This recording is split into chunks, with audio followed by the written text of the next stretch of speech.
C'est bon ça.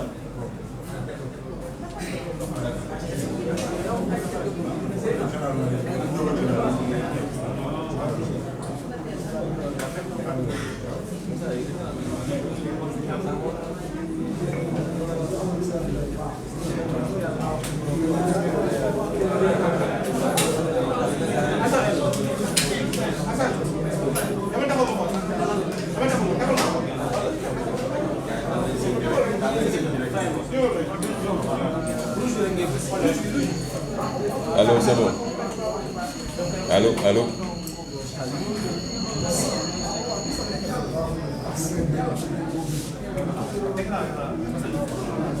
Hein? Ouais, non, voilà.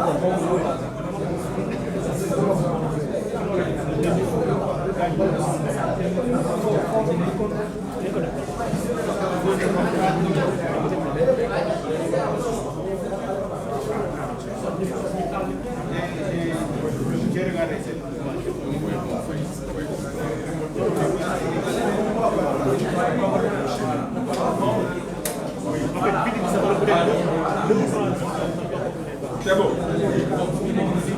C'est bon.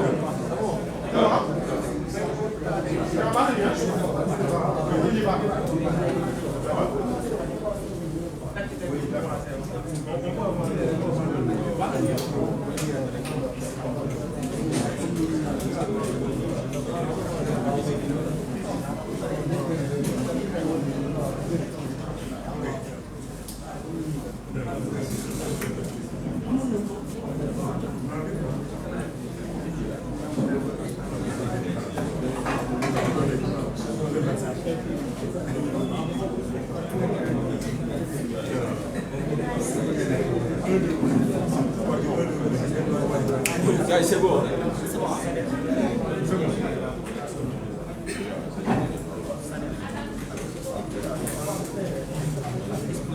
Guys, c'est OK pour tout le monde.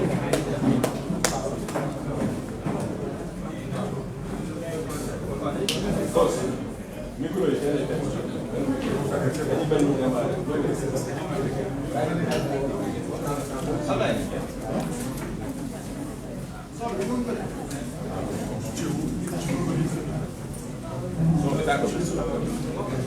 D'accord.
Madame, Messieurs, nos chers amis de la presse, le président Ousmane Sonko est arrivé dans la salle. Nous allons débuter le point de presse. Je le rappelle, il s'agit tout simplement d'une déclaration de presse. Il n'y a pas de questions. Donc, la parole est au président Ousmane Sonko.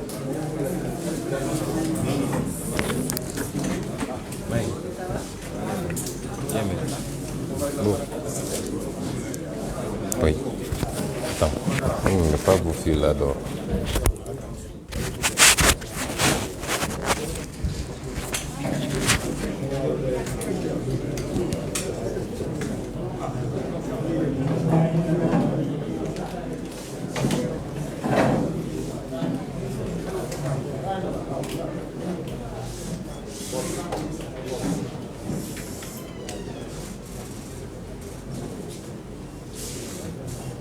mbokk yi asalaamaaleykum ñu ngi leen di nuyu di leen ziar ci bésu àjjuma bi di nuyu di jaajëfal suñu mbokku presse bi di nuyu bépp sénégalais boo xam ne yaa ngi ñuy suivre tey ci waxtaan bu gàtt bi nga xam ne fas yéene nañ ko am ak yéen. ñoo woote woon waxtaan wi ñu sumb ko ci diir wu gàtt nag ngir fas yéene waxtaan ak askan wi ci lu ama am solo ndax dañoo nekk ci jamono joo xam ne mën nañ ne li tubaab di wax tournant mooy jamono joo xam ne la fii la Sénégal ak Afrique war a jaaree siggi ba faw waaye fii it lañu mën a jaare nooteel gi ñu noot depuis juróom-benni xarnu juróom-benni siècle tey nooteel googu wéy ci lu yàgg ba suñuy doom ak suñuy sët ak suñuy sëtaat nar ko dund ci ni mu gën a jafee sax que ñun ñii niñ koy dundee. waxtaan wi nag dañ koy tënk ci wenn mbir moo xam ne defe naa àjjuma tey jii la mat ab semaine gannaaw Macky Sall ak gouvernement am ba ñu jàllalee Assemblée nationale benn dogal benn loi boo xam ne lu dangereux la ci réew mi. ñu ne woon nag nañ ci waxtaan ma biral léegi ni waxtaan wi solo si du waxtaan ci dimension technique loi bi ndax loolu lañ ca waroon wax nañ ko keroog jàpp naa it boobu ba léegi avocat yi wax nañu professeur université yi wax nañu praticien droit yi wax nañu ci li jëm ci wàllu technique. waaye jàpp naa ni sénégalais yu bëree bëri natt nañu mbir mi wax nañ ci kon li may waxtaan ak yéen tey mooy li nga xam ne moom la ñu baaxoo ñun ci suñu wàllu politique mooy di yee askan wi di xippiloo askan wi ba ñu xam lan moo nekk ci gannaaw lépp loo xam ne Macky Sall ak nguuram ñu ngi koy sumb loolay solo su waxtaan bi tey ba ci njëkk mooy kan moo nekk ci gannaaw loi bii nga xam ne dañ koy binduloo dañ koy woteloo ay loi waaye léeg-léeg ña koy woteloo ak ña koy defloo seen intérêt day taseeg intérêt Macky Sall. loi bi loi bu doy waar la ndax réewu àdduna bi yépp kenn amu ci loi bu ni mel Sénégal moo ko njëkk a am en tout cas man réew yu bëri yoo xam ne jànkonte nañu ak terrorisme dem naa jékki seen législation maanaam la ñu am ci ay loi ci lu jëm ci mbirum xeex terrorisme dama wax réew yi nga xam ne ñoom jàkkoonte nañu ak terrorisme waaye gisuma ci benn réew du Amérique du Angleterre du France du Chine du xawma kan ak kan gisuma ci benn réew boo xam ne jàllale na ci assemblée nationale am lu mel nii ci ay loi waa léegi lan moo waral réewum Sénégal nga xam ne musuñoo am problème ak terrorisme musu fee am lan moo waral ñu jékki-jékki rek Macky Sall mel ni ku xëmmiliku ne non seulement damay def benn loi ci terrorisme waaye jël li gën a garaaw ci lu ñu mus a def ci loi ci terrorisme mu jàllale ko ci assemblée nationale. dama bëgg sénégalais bu nekk laaj boppam laaj boobu parce que lu am solo la lan moo làqu ci gannaaw loola. may fàttali wax bu am solo bu sëñ Mansour Sy Djamil suñu sëriñ suñu xarit suñu collègue wax keroog ci assemblée nationale mooy ku fi mus a jóg ngir taxawal dëgg ku fi mus a jóg pour yee askanam ku fi mus a jóg pour libérer askanam colon bi tubaab bi jiiñ na la terrorisme ñu fàttali ko loolu te su ma ko waxee dama bëgg ñu bañ a réere mbir nag ni su ma nee tubaab bi dafa am tubaab bi ci boppam ak tubaab yu ñuul yi ko fi toogal ñooñu yëpp ngay boole ci tubaab bi ndax bañ koy def ci jamono maam bañ koy def ci jamono ba sañuy maam daan résister muy ñu résister ak gànnaay muy ñu résister pacifiquement bañ koy def ci jamono jooju dañ doon am toujours nag ay tubaab yu ñuul kukk ni man mi dëkk ci réew mi juddoo fi màggee fi seeni maamaat màggee fi ñooñu ñoo leen doon defal liggéey bu salte bi loolu nag dañu fi ba tey ne mu amee woon ci jamono maam noonu la amee suñu jamono may wax ni loi bi boo ko jëlee dafa di loi boo xam ne dañ ko dem copier ci li ñuy wax terrorisme act muy loi antiterrorisme bi nga xam ne Tony Blair bi muy nekk premier ministre Grande-Bretagne en 2006 moo ko woteeloon waaye may fàttali collègue ni bi mu koy wotelu dafa fekk mu amoon attentat yi amoon Londres en 2005 nee naa ba tey jii de déggaguma ñu ne Sénégal terrorisme am na fi te bu dee ñun rek sénégalais entre ñun terrorisme du fi musa am parce que duñu peuple boobu mais loi bi fa lañ ko jëlee boo jëlee loi boobu jël loi bii Macky Sall jàllale da ngay gis ni dañoo dem copier rek coller ko waaye nag mu am lu ñu ci yokk ndax am na loo xam ne dans une démocratie kenn sañu ko Tony Blair moom ci boppam am na loo xam ne sañu ko ci Grande-Bretagne moo tax d'abord ci fond bi li ñuy wax fond mooy li ne ci biir loi bi Tony Blair jëlul woon li ñuy wax les délits de droit commun délit de droit commun mooy lépp loo xam ne masalan délit politique la mooy ku manifester wala ñu ne toj nañ fi ay affaire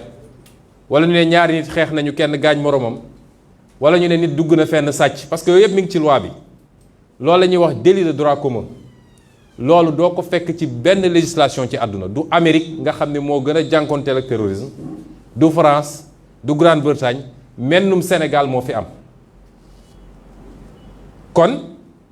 tappale gi Macky Sall di tappale mooy dafa jaare ci loo xam ne àdduna bi yëpp dañ cee dëppoo mu am ay convention yoo xam ne Nations Unies la yoo xam ne Sénégal signé na ko pour la lutte contre le terrorisme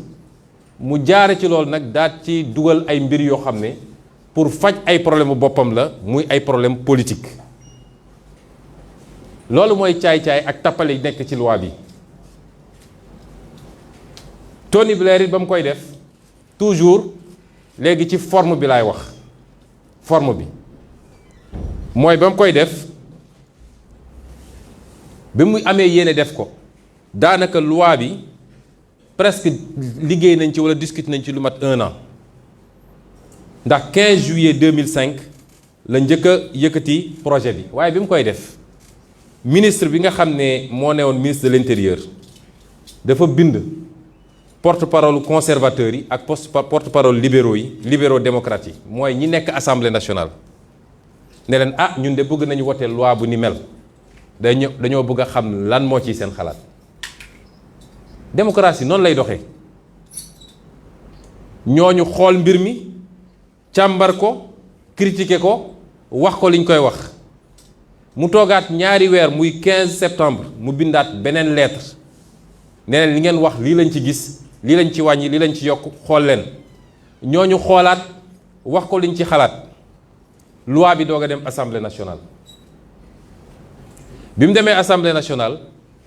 yóbbu nañ ko seconde lecture et même troisième lecture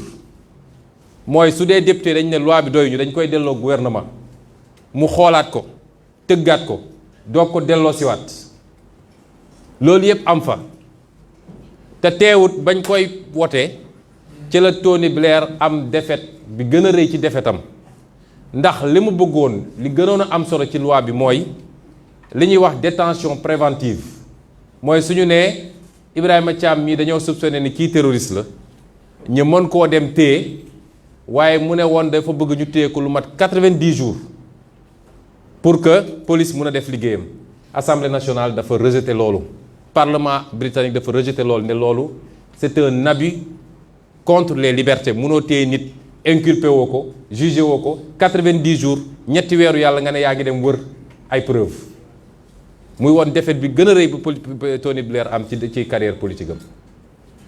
ñun nag Sénégal Macky Sall ak ñi mu àndal dañuy dem def li ñuy def liggéey ci ay weeri weer xëy rek ne procédure d'urgence. Est-ce que xam nga sénégalais xam nañ ñuy procédure d'urgence mooy lii assemblée nationale ndeysaan góor gi Moustapha Niass buñ ko joxee jox ko ndigal nag ne ko lii lu jàmp la mu mel ni dafa am ñu taxaw buntu Sénégal nag yor ay bomb di waaj a éclater ñu ne ko lii lu jàmp la il faut ngeen voter ko tey gën saa gudd ci juróomi fan yi il faut ngeen voter ko il faut ngeen jaaree ko commission pare woote assemblée nationale plénière pour ñu wote loi bu toll nii foog nga ni waroon nañ ko mën a woote te askan wi kenn xamu ci dara loolu war na am ci réew mel ni Sénégal une loi comme ça nga ne da nga koy wote en procédure d'urgence wax naa leen Grande-Bretagne fi mu jaar foofu la États-Unis jaar foofu la France jaar foofu la keneen ak keneen te ñooñu ñi ngay jokkanteeg ñi ngi am problème terrorisme tous les jours waaye teewul jaaral lañu mbir mi fi mu war a jaar ba ñu wote la ñu war a wote te nañ ko war a wotee ak ni mu gën a rafete loolu mooy caay-caayu Macky Sall ak nguuram ak ñii mu yor ci assemblée nationale nga xam ne aw gétt la woo xam ne fu leen sàmm bi ne nii rek foofa la ngeen jéggal mu waxee ko noonu nag waaye mbir dañ koy woowee ci turam. kon li tax nag ma doore ci loolu dama bëgg sénégalais xam ni Macky Sall tey dafa am ñuy déy ci noppam dafa am ay xarit dafa am ay kilifa ay kilifaam nag ak ay xaritam du ñuy sénégalais ak koo munti doon du ñu kilifa diine yi dañ leen di essayer manipuler rek bu gaawee waaxu dem bu wéeteeg ñoom ne leen sama adversaire politique nii la mel moytu leen ko terroriste la dafa bañ ñii dafa def lii jëfandikoo rek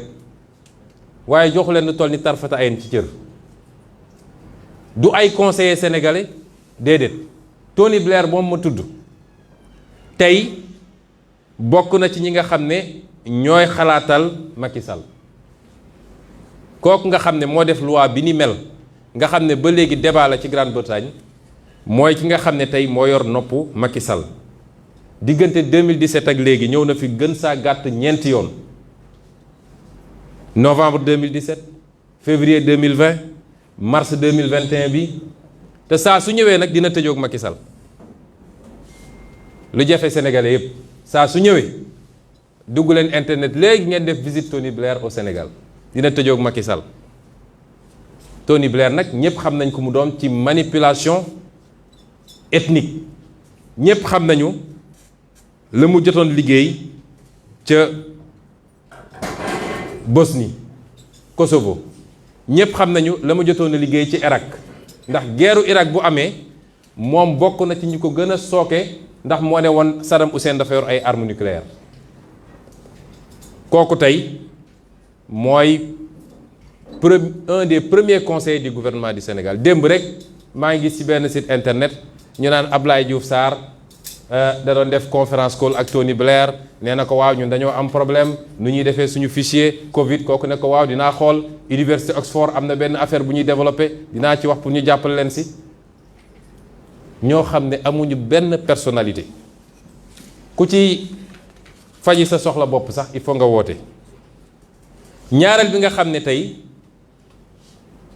mu ngi yor nopp Macky Sall mooy ki ñuy wax Nicolas Sarkozy mooy ki ne woon ñun africain dañoo tardé ñun africain histoire daf ñoo baax gannaaw fii la ko waxoon Ndakaaru kooku nga xam ne tey moo taal Libi moo reylu Xadafi ndax ñépp xam nañ ni reylu Xadafi boobu moo taal Mali tey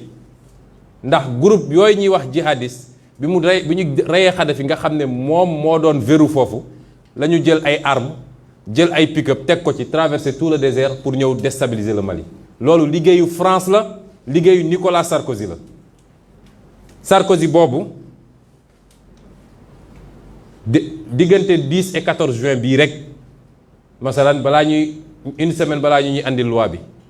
Sarkozy mi ngi woon fii Ndakaaru te daje na ak ñoom ñooñu ñoo yor tey nopp Macky Sall ñoo koy wax li mu war a def. am na ku ñuy wax Jean-Louis Bruguière nga xam ne moom ab juge antiterroriste la woon foofu ci tugal ca France tey moom mooy haut représentant de l'Union européenne auprès des États-Unis pour la lutte contre le financement du terrorisme kooku du gëj Sénégal 26 mai 2021 bi rek mi ngi woon fii ab mercenaire la léegi boo xam ne Afrique yépp Togo Sénégal fu ne day dem ñu koy defal ay contrat yu duun nag mu ne moom moo leen di conseiller ci mbirum lutte contre le terrorisme Mauritanie gii barki démb la fa jóge parce que Abdul Aziz ba may nekk président da ko jëloon signaloon ko ab contrat di ko fay lu rëy mu ne da koy defaral ay texte ci lutte contre le terrorisme Abdul Aziz jóge na fa delluwaat na pour renouveler contrat am ak ku bees ki fa ne duggat Sénégal te saa su ñëwee nag dina dajeeg moom waaye su paree dina dajeeg seen magistrat parce que dafa am ay magistrat Macky Sall nag magistrat APR ñii ma wax nii ñooy ñi nga xam ne tey ñooy xalaatal Macky Sall ñoom ñépp nag dañoo bokk ay intérêt kii ñuy wax Tony Blair sax mun nañu am njort ni am na loo xam ne bonne foi la ci moom walla jàppoon na ni moo gën waaye may wax ni principal problème Sénégal tey mu nga jóge ci li ñuy tuddee France ak ay homme politique am walla lenn ci ay homme politique am ak ñu koy xalaatal ak ñu koy jëfal lii ma tudd nii yépp boolewu ma ci ñii nga xam ne nag ci ñoom seeni agent secret la ak seeni barbouze li tubaab di wax barbouze mooy ñi nga xam ne ay nit lu yu doy waar la yoo xam ne fu ñu leen yebal ñu dem suñu leen nee reyal Masamba ñu rey ko histoire Afrique ak histoire àdduna loolu dafay yàgg tey am na ay sociétés yoo xam ne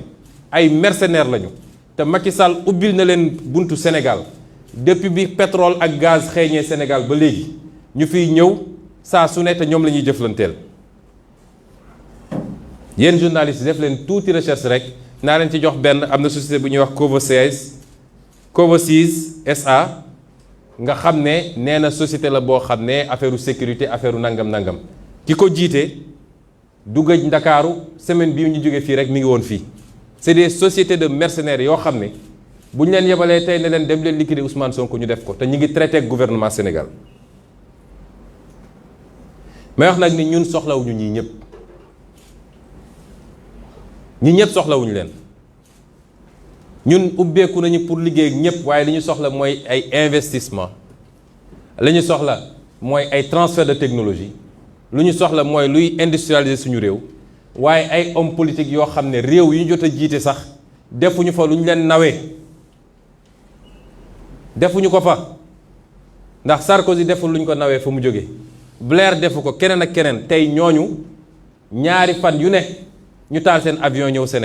Sénégal mooy seen paradis léegi bu ñëwee nag nga gis suñu gars yi ku nekk di xoggaliku keroog maa ngi gis kenn ki dem naan day visité loo Tony Blair suñu data center bi boo ko gisee mi ngi mel ni kuy recevoir yàlla loolu mooy Sénégal ñuy wax nag surtout waa France neew ma suñu problème yépp ci France a jóge ndax càccum alalu réew mi du France suñu autorité yi la détournement deniers publics du France jël di séddoo yaag sa njaboot du France jaay suñu ressource naturelle du France donte am nañ ci ñoom part de responsabilité ndax saa su ne dañuy ut benn préfet bu ñu fiy teg boo xam ne luñ ko ne lii la ñu bëgg mu def ko loolu ci seen part de responsabilité waaye nag la may wax mooy dafa jot France teggeekuñu dafa jot France wàccuñu ba ñu dajee ak France ba léegi 15e siècle ba léegi problème sur problème suñu dara baaxul wax leen ma ban réew la fi France colonisé ba pare di ko imposer waat néocolonisation te réew moomu avancé amul ci àdduna juróom benn siècle depuis esclavage jël suñuy maam noot dem jaay te nee nañ kenn du ko wax nag mun nañu wax ci li daloon juif yi mun nañu wax li dal arméniens yi waaye lu dal nit ñu ñuul yi nga xam ne des millions de personnes lañu jël fii ñii dee ci géej gi ñi ñu sànni leen ñii ñu takk leen dem jaay leen kenn du ci wax te ñu waroon ñu compenser nañ ko defee ak yahud yi def ko keneen ak keneen dañu waroon compenser ñu ñëwaat ñu ne colonisation par force dinañu noot seeni réew di nangu seeni alal di leen imposer lu ñu bëgg ku bañ ñu duma ku bañ ñu exiler loolu it ñu dund kook France tey jii France jël tànkam teg suñu baat rek mel ni Chauvin ak George Floyd mënuñoo noyyi d'ailleurs c'est pas étonnant que waa ji sant Chauvin d'ailleurs loolu dafa war a jeex mënatuñ ko dootuñu ko nangu te France boobu it dafa am loo xam ne jaral na ko lu ne man damay wax ni dafa jot France def ni ay moroomam waaye bëgg a wéeru ci yeneen réew yi rek di leen noot Allemagne mooy première puissance économique d'Europe te Allemagne wéeruwul ci benn réew nootul kenn Italie Espagne keneen ak keneen Norvège Suède nootuñu kenn mennum France moo ñu fatt rek ne du fi jóge mu jaral ko nag chaque fois il faut mu faxas ku mu fiy teg moo tax complot ak Macky Sall mooy nu Macky Sall di fexe ba am 3e mandat ñuy wax France nag dootoo ñu imposer kenn ci réew mi c'est fini dootuñu nangu ñu ñuy imposer président de la République te naafeq gi nekk ci France mooy xoolal li xew nee nañu Mali mere nañu Maliens yi parce que dañu interrompre processus de transition wax ma processus constitutionnel de mais processus de transition bi dañ ko interrompre waaye Tchad nee nañu bravo doomu Idriss Déby bi te kooku dafa interrompre le processus constitutionnel loolu mooy hypocrisie France la ñuy wax fii ak li ñuy def fële bokkul seen intérêt rek la ñu xam ñu dellu Côte d'Ivoire waa ji ñëw ne forcément am 3e mandat France waxu ci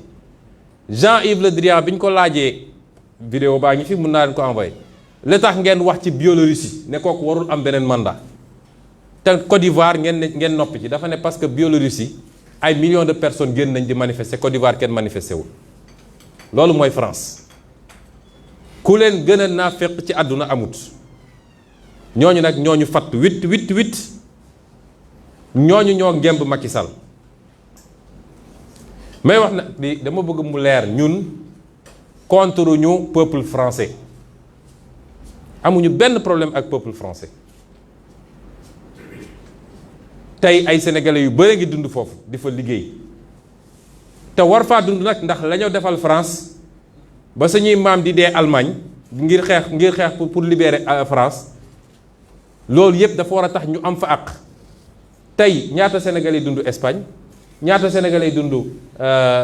Italie ñaata sénégalais dund États-Unis est-ce que ñun dañoo xeex pour ñooñu kon ñun dañoo am àq foofu war faa dund du privilège te ba léegi li ñuy jël ci suñu réew mënul fay loolu waaye ñun li ñuy wax jóbalewuñ ko ne dañoo contre France li may wax nii ay nit a nga koy wax biir France bis bu ne mën naa citer ci ñooñu ay député madame Frédérique Dumas dem leen ngeen tapé léegi ngeen xool ses positions moo gën a radical nee na France lii mënatul wéy teggi leen seen tànk ci ñi ngeen noot Jean-Luc Mélenchon bis bu ne ngeen dégg ko wala ngeen lire ko député bu ñuy wax Jean-Paul Lecoq keneen ku ñuy wax André Chassaigne ba ci ay ONG yu am solo comme l'ONG Survie nga xam ne pillage bi ñu nekkee ci continent africain yépp ñu ngi ciy wax chaque jour kon mbir mi du peuple sénégalais contre peuple français du Ousmane Sonko wala Pastef contre la France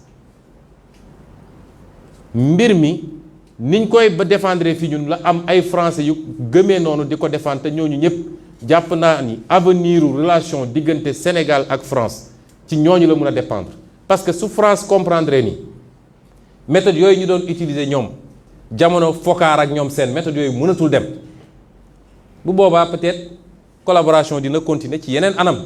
mooy gagnant-gagnant bu ko comprendre nag dina fi jóge ci anam goo xam ne du ko neex kon ñuy wax tamit nii Macky Sall ñi ñoo ne ci gannaawam lay jubluwaayam nag ñun ñëpp xam nañ ko waaye may profito nee naa Sénégal amul terroriste le Sénégalais ne peut pas être un terroriste buy xëy takk ay ceinture naan mi ngi dem claté boppam wala yëfu dof yooyu amu fi te dinaa ci ñëwaat danger boo xam ne ay nit mun nañ jóge fële comme ni mu amee Mali jaar ci ab désert bu ne yambala nga xam ne ay milliers de kilomètres carrés la pour ñëw ne ñoo ngi dal ci Sénégal loolu mënut am Sénégal nit jóge fële traverser le fleuve Sénégal yor ay pick-up yor ay truc ak li ñu am ci force de défense de sécurité seen professionnalisme seen qualité loolu amul Sénégal nañu bàyyi di fen askan wi may laaj Macky Sall nag prisonniers yooyu mu jëlee woon Guantanamo kenn xamul lan moo tax mu nangu jël leen andi leen Sénégal prisonniers yi anañu ak ñii nga xam ne ay samba boy lañu ay criminels yu mag a mag lañu nga xam ne fête bu am du tabaski du korité mu gaawantu gracier ci ay nit ñu jël leen di leen recycler feneen pour def leen des tueurs professionnels ñooñu noonu lan moo war a tax mu leen di libérer na Sénégalais posé wu question yooyu lii nag lan mooy jubluwaay bi foofu laay deuxième point bi jubluwaay bi mooy ay intérêt yu daje la waaye intérêt yi mun naa ne intérêt Macky Sall ak ñi mu àndal mooy nu ñuy def ba toogaat ci bopp réew mi nu ñuy def ba am un troisième mandat lii ñuy posé comme acte rek yëpp foofu la jëm intérêt tubaab yi mooy naka la ñuy def ñoom ba nii ñu nootee ba am fi toujours ay présidents yoo xam ne lu ñu ñëw ne leen signé leen ñu ne gongo lii nga xam ne mooy alal gi ñu yàlla jox mooy suñu géej gi suñu pétrole suñu gaz suñu zircon ba léegi xeebatuñu suñu suuf si ñuy bayee sax nañ la ñuy def rek ba mun tegu seen loxo te am ay président de la république yu leen koy daganal ñaari intérêt yi ñoo daje ñooñu nag dañoo gis lu ñu musuta gis mooy dañoo gis pour la première fois une menace politique et citoyenne c'est important menace politique et citoyenne parce que mbir mi du ñun rek acteur politique mais conscience citoyenne bi juddu léegi te développé wu rapidement ci Sénégalais yi ba ci si wàllu li nga xam ne suñuy valeur la mu am ñu jóg ne ji am na loo xam ne dañu nangu ku ñu ko imposer loolu moo leen jaaxal moo tax may wax ñépp nag gis nga loi bii ndànk-ndànk lañ koy korkole waaye liñ ci jublu mooy suñu demee képp koo xam ne ñoom la ñu bëgg ak li ñu bëgg a imposer boo nee lii bokkul ak ñun suñu gis-gis ñu dugal la ci organisation terroriste yi masalan ku fi jóg ne ñun d'accorduñu ñu neenal ngóor jigéen ba nit lu ko neex mu génn solo nu ko neexee ne day def gay parade fii Sénégal mooy ay góor jigéen yuy défilé ak yuy def lu ko neex ku ko wax ne d'accord ba ñu ne kii terroriste la gis ngeen keroog bi ñu defee manifestation contre mbirum góor jigéen ñoom seeni organisation cité nañu ay nit ba jël sax ay xalif généraux ne ñii ay terroriste lañu France na leen interdire bu ñu duggati suñu territoire syndicaliste bu fi jóg di casse droit am ñu ne terroriste la système la ñu bëgg a andi boo xam ne système dictatorial absolu ba benn kàddu gu àndul ak ñoom du mun a jib ci réew mi loolu mooy seen jubluwaay na ko Sénégalais yépp xam kii nga xam ne nag mooy parti Pastef moom cible principale la ci Pastef cible principale la ci li tax ma wax ko mooy boo seetee ba seet la ñuy jublu mooy bu ñu waxee ci financement bi par exemple Pastef mooy le seul parti fii au Sénégal ci loo xam ne lu fës la moo fi andi un mode de financement innovant et participatif mooy nañ ko tàmmee woon di def parce que Pastef pas-pas moo ko lal ñi am pas-pas yépp nag moo xam ci wàllu diine gis nañ ko ci daayira yi moo xam ci wàllu association quartier moo xam ci association politique da ngeen naan la ñuy def ñun dañuy dajale suñu doole ñun defal ko suñu bopp ndax bëgguñu dépendre ci kenn bëgguñu ay lobby ne suñu gannaaw bëgguñu ay intérêt yu lëndëm nekk suñu gannaaw moo tax Pastef taxaw neen ñun dinañu def appel sénégalais yépp nag xeebuñu ci kenn ku ci am sa téeméeri dërëm ba ci ku ci am sa 100 millions boo ko yéenee boo gisee sa bopp ci li ñuy xeex te jàpp ni lii njëriñu réew mi la nga yéene ko jëkkatil nga joxe bañ ko defee temps yële yàlla def sénégalais yi tontu ci bu baax ñu am ci lenn loo xam ne sax daanaka bëriwul ndax lañ ca am yépp moom Macky Sall ba may dem Fuuta la mu fa dépensé ëpp na la ñu dajale ñun ñëpp pour def suñu tournée nationale waaye loolu tiital leen ngeen dégg cuuj boobu mu teg ci ministère de l'intérieur nga xam ne moo gën a dangereux luy danger Sénégal attan naa jaay waa këram yépp pour ay intérêt personnel am ngeen dégg ko mu taxaw menacé ne day dissoudre Pastef ñoo ngi koy xaar parce que loolu la ñu bind ci loi bi dama ne àdduna ba mu daj réew àdduna yépp américain bu dëkk France am na sañ-sañu joxe cotisation ci parti républicain wala parti démocrate allemand bu dëkk Sénégal am na sañ-sañu joxe cotisation ci CDU buñ ko toppee bu baax sax dafa mel ni kon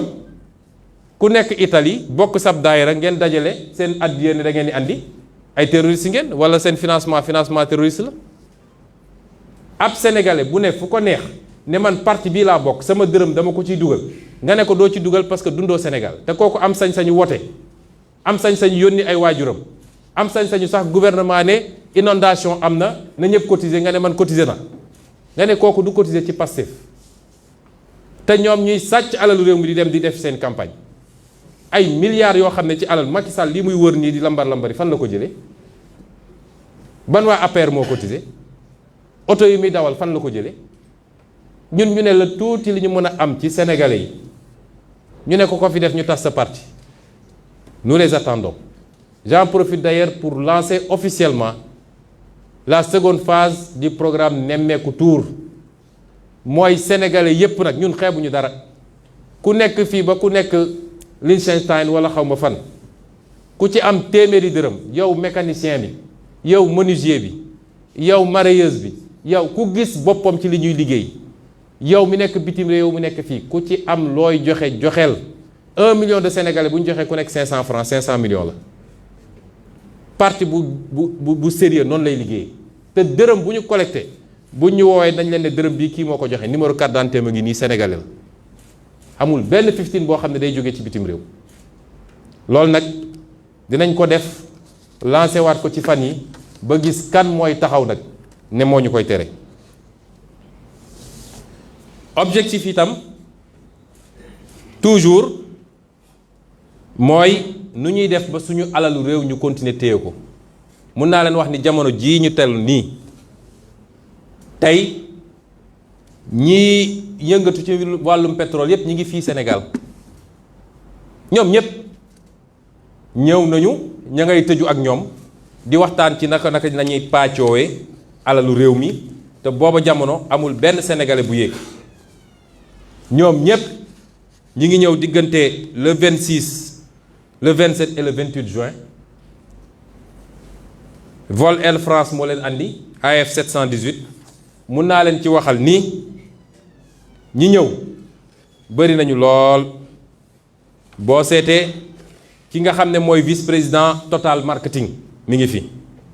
ki nga xam ne mooy président Total Petroleum Ghana mi ngi fi ki nga xam ne mooy directeur non exécutif Total Nigeria mi ngi fi ki nga xam ne mooy DRH Total Afrique mi ngi fi vice-président HSE mi ngi fi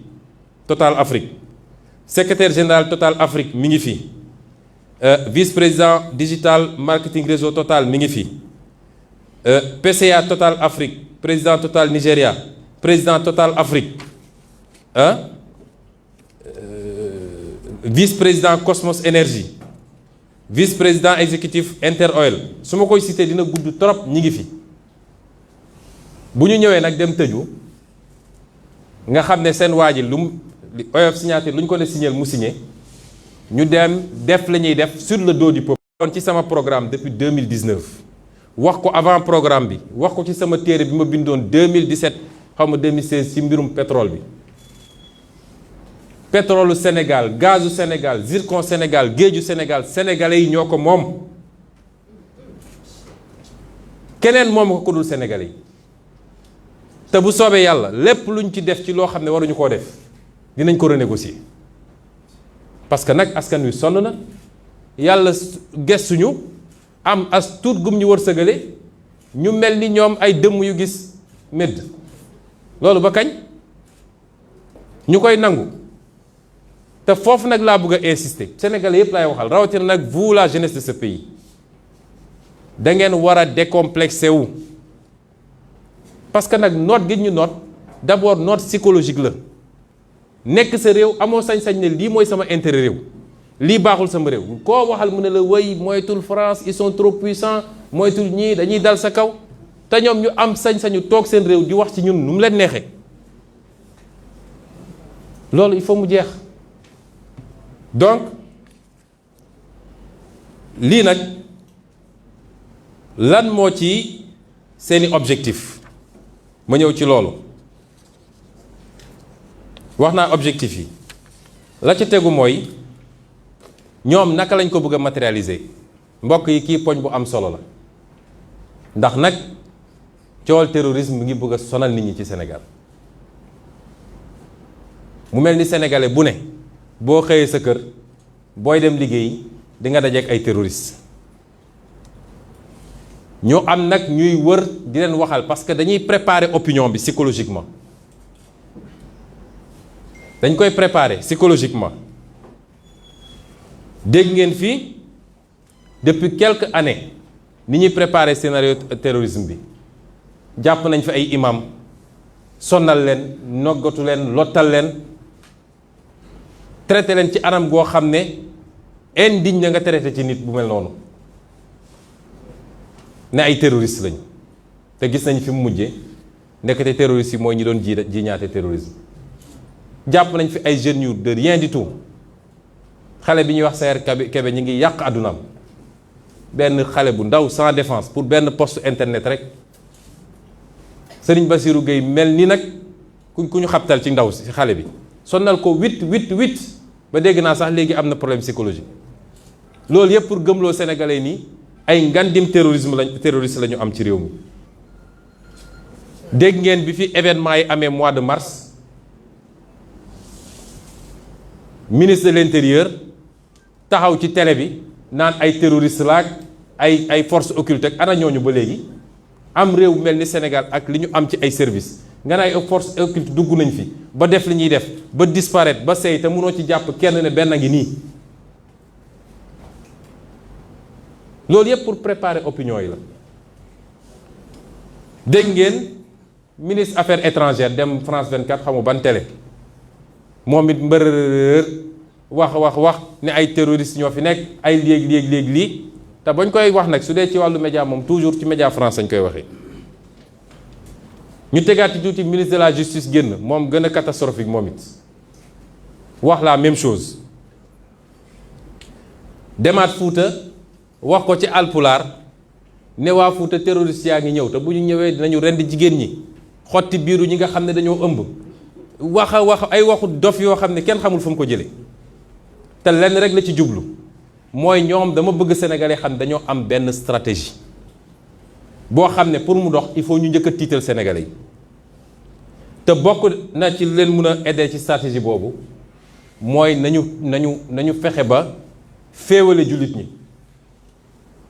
dem ci ñii ne leen yéenay tarixa yi moytu leen ñële nii la ñu mel dem ci ñii ne leen moytu leen ñële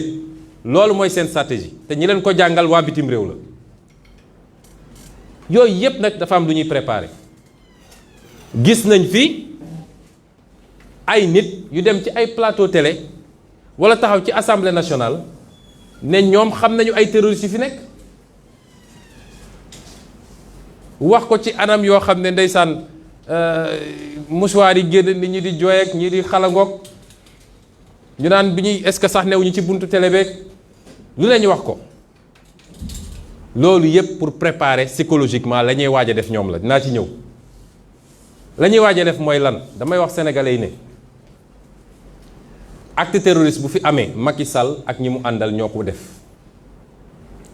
parce que ci loolu la ñu nekk ci loolu la ñuy dox attan nañu clateloo fi bombe créer fi acte terroriste pour ne li ñu leen doon wax yépp a ngi nii nag daal di gaawantu jël ay pouvoirs spéciaux mooy dooleel Macky Sall ne ko am nga sañ-sañu ku yëngatu nga dóor parce que le pays est en guerre bu dee ci corona bi rek la fi andi woon loolu ku yëngatuñu dóor parce que nee na dañ doon guerre ak benn microbe bu kenn gisul ku yëngatu ku fi 19 heures fekkoon nga ngay dogg a wàcc sax amoo kaar ñu fekk la fa duma bis bu ñu kalaatee li ñuy kalaatee ba pare dina ne nag sëriñ seeg mouvement citoyen ñëpp waxoon naa leen nous sommes en danger donc pouvoirs spéciaux te sénégalais nañu xam ni nag bu boobaa amul kenn ku ciy mucc koo xam ne neewoon nga ni ànduma ak Macky Sall ku ci ne ànduma ak Macky Sall moo xam citoyen nga moo xam mouvement citoyen nga moo xam société civile moo xam parti politique nga moo xam syndicat nga xamal ni jaasi gi dina dal sa kaw loolu la ñuy waajal te bu amee nag dina doon avec la complicité du procureur de la République Bassirou Gueye parce que nu nit mu ne taxaw ne man xam naa ay terroristes yaa ngi biir Sénégal man de Ousmane Sonko su ma ko waxoon benn détachement GIGN moo may jël si guddi sama kër ku ko waxoon ci ñi fi nekk ñu jël si la ay nit di lambari ci télé yi di ko wax boobu ba léegi kenn woowu leen ne serait-ce qu'à titre de témoin ça veut dire que ils sont complices loolu ñu ciy teel a addu teel cee wax sénégalais yi parce que dafa am loo xam ne ñun duñ ko mën a nangul kenn seeni méthode nag xam nañ ko mooy li France defoon Mali mooy la ñuy def Burkina bu ñu duggee cim réew dinañu fexe ba commencer attaquer force de défense et de sécurité yi wax naa ni loolu dina jafe fii Sénégal parce que duñu réew yooyu te suñuy force de défense et de sécurité bi wax ji bëree ba bëri 4 avril defe naa gendarmerie armée ñoom ñëpp taxaw nañ ne li ñu wax amul du dëgg waaye ñooñu ku ñu doyul kan moo leen doy ay politiciens di wër naan terroriste ngi fii ñi nga xam ne ñoo suñu kaaraange ne loolu amul boobu ba léegi ñu continuer dañu fàtt ba wotee loi bu mel nii kon musiba am na kon lii la Macky Sall di waaj ma wax ko Sénégalais yi te pour mu réussir ko nag il faut mu téye ay banqaas bokk na ci magistrature bi wala justice bi su ñu nee justice bi nag du magistrat yëpp waaye dafa am ñeent ba juróomi poste yoo xam ne dégg naa waxtaan ak benn magistrat mu ne ma bi ñu nee dañuy proposer ay réformes ay Burkina Faso yi fii lañ doon ñëw di jàng ci ñun waaye léegi raw nañ ñu parce que Burkina Faso boo demee poste magistrat bu libre appel à candidature la appel à candidature mooy dañuy woote ne magistrat bu remplir critère bi ak critère bi mun na déposer dossier ñu def sélection bañ ko bëggee andi Sénégal Macky Sall da leen ne poste procureur poste doyen des juges cour suprême conseil constitutionnel ak xaw ma ban kooku moom mënu ma bàyyi ñu def ko loolu parce que ban njëriñ la am ma nekk président su ma mënul ne tëjal leen ma kii wala bàyyi leen ma kële noonu la ko waxee moo tax poste yooyu ñooy musiba Sénégal li ñuy waaj yëpp nag il faut ñu téye loolu te téye nañ ko yokk ay âge de la retraite yóbbu ay 65 ans 68 ans yokk salaire nommé ay nit yoo xam ne ñëpp xam nañ ki ñu doon pour téye ñaareel bi mooy nañu fexe ba commandement force de défense et sécurité rawatina gendarmerie ak police ñu teg fa ñoo xam ne ñu leen di déggal la même su dee li ñu leen di sant baaxul ci askan wi. ma ciy profité nag di wax général Moussa Fall ñoo ngi koy félicité ci nomination am di ko ñaanal yàlla mu oyofal ko yen bi waaye na doon un républicain na doon un homme d'honneur et un homme de loyauté pas vis-à-vis de Macky Sall waaye vis-à-vis de son peuple ndax bu dee am na ay galon yoo xam ne Macky Sall ko takkal na xam ni statut gendarme bi mu am askan wee ko jox bu muy judd ba léegi na am la même dignité que Augustin Tine am la même dignité que ki jiite woon police ba jóge fi te mu xam ni combat politique du combat am combat politique diggante ñun acteurs politiques yi la c'est pas le rôle de la gendarmerie bu dee nag dafa joxe assurance ni dina livrer ay opposants à Macky Sall nit ñu ko waxee na ko teg ci suuf te mu fàttaliku nag ni fu askan lëm mu jógee nekk ñu ko jiite d'accord ñoo ak yow na xam ni dëgg bi askan bee ko yor fu askan jóg ay millions de personnes jóg ne d'accord ñu bu boobaa dëkk bi askan wee ko yor mënul nekk ci loxo ki yor pouvoir bi kon nañu gérer ak mandute lu ko may nag dinañ fekk askan wi may lancer appel force de défense et de sécurité yi yéen ñii nga xam ne yéenay nekk ci troupe yi yéen ñi nga xam ne yéenay exécutants yi yéen ñi nga xam ne yéen yor commandement intermédiaire yi bu leen kenn defloo loo xam ne contre votre peuple la bu leen ko nangu jaru ko benn nit ak njabootam ak ay nitam jaruñu ko bu leen ko mus a nangu comme ni ngeen ko mus a defee te nag na ngeen di vérifier seeni munitions parce que gis nga événement mars bi mu fi amee man dañ maa interpellé envoyé ma sax ay audio ay nit yu doon wax ay tubaab ne dañuy def comme ni ñuy def ci yeneen réewu Afrique yi mooy munitions yi ñu leen di jox yi ñuy wax arme bal yi nga xam ne bal blanche la normalement warul rey dañuy fexe ba jaxase ay bal réel yoo xam ne day mel exactement noonu bu ko defee bu ñu tiiree rek benn ñëw nekk te bal réel la mu àndi problème bu ñaar ñeent dee rek nit ñi dañuy daw parce que sénégalais yi dañoo ragal loolu kon nañ ciy bàyyi xel nañuy vérifier seeni jumtukaay bu leen kenn def loolu loo xam ne day dal ci kaw askan wi parce que yéenay askan wi amul lu askan wi di dund te dund leen ko ma daaneel nag ci lancer un appel aux Sénégalais et aux Africains rawatina ndaw ñi diaspora bi élite intellectuelle yi kilifa diine yi jigéen ñi bu leen nangu ku leen lëndëmal lii yëngu li ko yëngale ko ëpp doole dafa am lu tegu ba pare mooy révolution mooy moomaat suñu bopp waay àdduna yépp mënul yeewu nag ba mu des Afrique européen ñoom bi ñu yeewoo kenn xamul kañ la ba noot àdduna coloniser ñu traite négrière et cetera ba léegi ñu ngi yeewu nag américains yi yeewu te ñooñu nag la ñu war a jël exemple ñi nga xam ne dañ leen nootoon ni ñun ñu fexe ba moom seen bopp te tey ñoo noot àdduna Amérique ci la bokk Chine ci la bokk Inde ci la bokk keneen ak keneen ci la bokk Afrique rek ngay gis ni ba léegi ñun rek la ñu noot dafa mel ni ñun rek a yeewoogul ba kañ dafa jot nag ñu moom suñu bopp di décider suñu bopp am suñu sañ-sañu bopp moom suñu kopparu bopp am suñuy moyen de défense bopp mun a doxal suñu économie ni ñu ko bëggee loolu moo nekk en jeu actuellement dama bëgg que yéen ñëpp ngeen xam loolu bu leen nangu ku leen divertir waaye bu leen nangu surtout ku leen noggatu parce que it initiative yu mel ni yàgg naa am Afrique de waaye bu ci egsi fii moo amagul woon moo tax ñoom ñu jaaxle moo tax ñu ne tey foog ñu faagaagal ko kon nañu jël suñuy matuwaay la may wax toujours lu leen mbir mi jaral rek nañu ko jaral ñun bu dee ñoom daf leen jaral te jaraluñu nañu xoolaat suñu bopp parce que li ñu nekkee jaamu yàlla la defar sa réew la gérer sa avenir doomi ki sët la kooku jaamu yàlla mënu koo raw kon nañu jaral dara teyit bu leen nangu ku leen tasaare divertir ci ay combat yoo xam ne jaru ko may wax ni ay tournée économique Macky Sall yoonu ñun suñu yoon newu ci bu ci kenn dem naan da ngay manifester wala di xeex wala yu demee noonu Macky Sall sénégalais la am na sañ-sañu wër Sénégal bu ko neexee mu fay fu ne keroog bi ñuy jógee Bambey ci dëju Aïda Mbodj bi diggante Bambey ba Thiès yaa ngi gis ñu yëpp kaar yi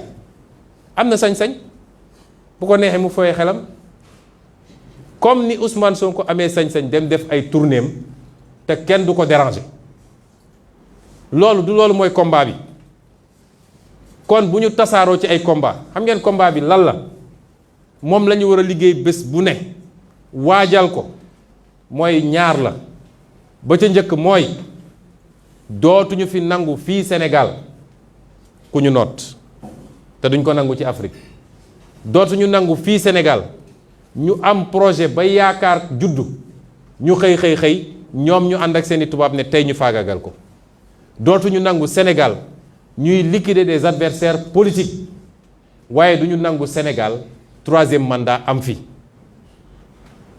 Macky du fi def troisième mandat bu ko France soxlee nag mën nañ ko may waaye nañu concentré wu sur l'essentiel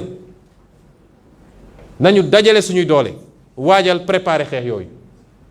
parce que su dee moom daf ñoo bëgg a won ni am na fit dina xam ne ñu ko ëpp fit la fi fekk loolu mbokk yi la ñu bëggoon wax ci lu gàtt ci lu jëm ci lii te du lu tuuti nag ma bëggoon ñépp bàyyi ci xel ñépp xam ni la ñuy rumanaat ak li ñuy waajal mun na yàq lu bari ci réew mi comme nag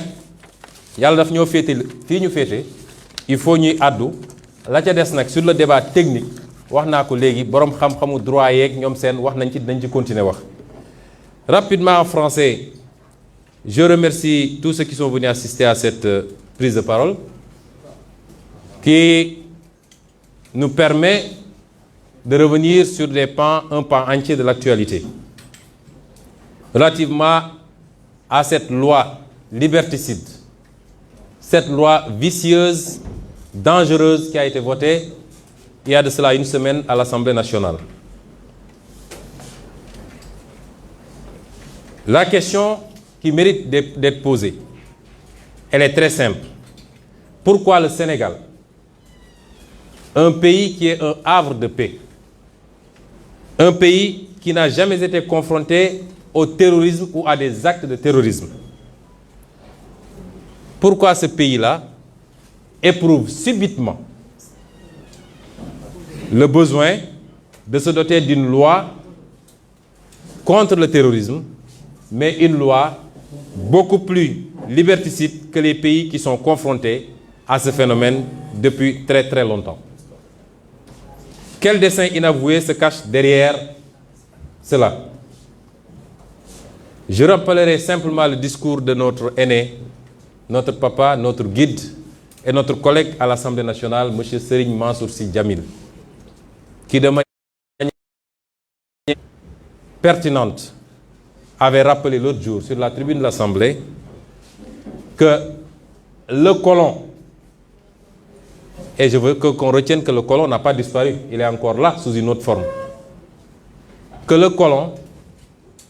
à chaque fois qu'il y a eu des velléités de contestation de sa domination, de son exploitation et de ses méthodes, a utilisé, il n'y a rien de neuf sous les tropiques. Ceci dit, je voudrais dire simplement aux Sénégalais que cette loi est la copie conforme du Terrorism Act de Tony Blair de 2006. Mais seulement, M. Blair n'avait pas osé aller aussi loin que Macky Sall. Car dans une démocratie normale, ce qu'est la Grande-Bretagne, les Britanniques n'auraient jamais accepté certaines choses. D'abord, dans le fond, nous retrouvons exactement la même configuration et les mêmes éléments. Mais la supercherie de Macky Sall, qui est un homme vicieux dans sa gouvernance, la supercherie, c'est d'en avoir profité parce qu'une loi sur le terrorisme en soi ne gêne personne. Elle est même l'émanation des conventions. Tous les autres délits politiques liés au droit de manifester, liés aux dommages qui peuvent exister lors des manifestations, ainsi de suite, ainsi de suite. Il en a profité pour les extirper et les classer comme actes terroristes, ce qui n'existe nulle part dans le monde. Vous ne retrouverez ça nulle part. Même en Grande-Bretagne, qui a été victime de d'attentats, vous ne retrouverez. C'est ça le vice de cette loi. Et je vous dirai pourquoi plus tard. Mais dans la forme également. Parce que comment on peut avoir une loi aussi importante pour la vie de la nation, la préparer en catimini et la présenter à l'Assemblée nationale pour un vote d'urgence, en procédure d'urgence. En Grande-Bretagne, quand il a fallu le faire, et pourtant, la Grande-Bretagne venait de subir les attaques terroristes de Londres. Ça n'a pas été une raison pour faire passer cette loi en procédure d'urgence. Le 15 juillet, donc peu après les attentats de Londres, le ministre de l'Intérieur, M. Charles Clark, avait écrit au porte-parole des conservateurs et des libéraux démocrates, respectivement, pour leur demander leur avis sur une proposition de loi antiterroriste dans le but de rechercher un consensus. C'est important, parce que quand vous saisissez les gens, avant même de déposer la loi à l'Assemblée nationale, ça permet au moins d'ouvrir un débat et de permettre au peuple de savoir ce qui se passe. C'est la procédure qui a été suivie. Et le 15 septembre, c'est-à-dire 2 mois plus tard, M. Clark a publié des projets de clause du projet de loi dans une autre lettre adressée aux 2 responsables que j'ai cités tout à l'heure, écrivant qu'il aimerait leurs commentaires et à leur sujet. Voilà comment fonctionne une démocratie transparente. Mais ici, on se cache en catimini, on prépare une loi qu'on présente à Moustapha Niasse, qui appelle les députés en procédure d'urgence. Vous avez 4 jours, 5 jours, la commission doit se réunir, la plénière doit être convoquée, et la majorité mécanique, robotique, va lever la main pour voter sans savoir même de quoi il retourne. C'est de cela qu'il a été question. Et cette loi, après tous ces avis-là, a été discutée pendant longtemps à l'Assemblée nationale et a fait l'objet de renvois en seconde lecture et même en troisième lecture auprès du gouvernement. Voyez combien c'est différent, combien on est éloigné des standards élémentaires en matière de démocratie. Ici, on se lève, je vais vous dire comment ça s'est passé. On s'est levé, on nous a dit il y a une loi. On s'est doté de la loi, on a regardé, c'était la catastrophe. Et on dit vendredi, il y a plénière. On n'avait même pas le temps d'aviser le peuple comme cela doit se faire. C'est grave. Une loi aussi importante, c'est comme ça qu'on doit la voter dans un truc. Si j'insiste sur ce modèle, c'est parce que je veux que les Sénégalais comprennent que Macky Sall ne pense pas par lui-même, ne décide pas par lui-même et n'agit pas par lui-même. Il n'en est même pas capable. Macky Sall se fait dicter des lois. Il se fait dicter des comportements et des actes à poser. Mais il le fait quand cela rejoint ses intérêts personnels. Parce que obnubilé par un troisième mandat, si des gens lui parlent de la possibilité de voter une loi contre le terrorisme, il saisit immédiatement l'opportunité. Mais il a son calcul derrière, et je vais y revenir. Qui sont ceux qui soufflent dans l'oreille de Macky Sall? Il faut que les Sénégalais le sachent. Si j'ai commencé par l'exemple britannique, c'est parce que M. Tony Blair, sous couvert de son institut, qui prétend travailler dans le domaine de la gouvernance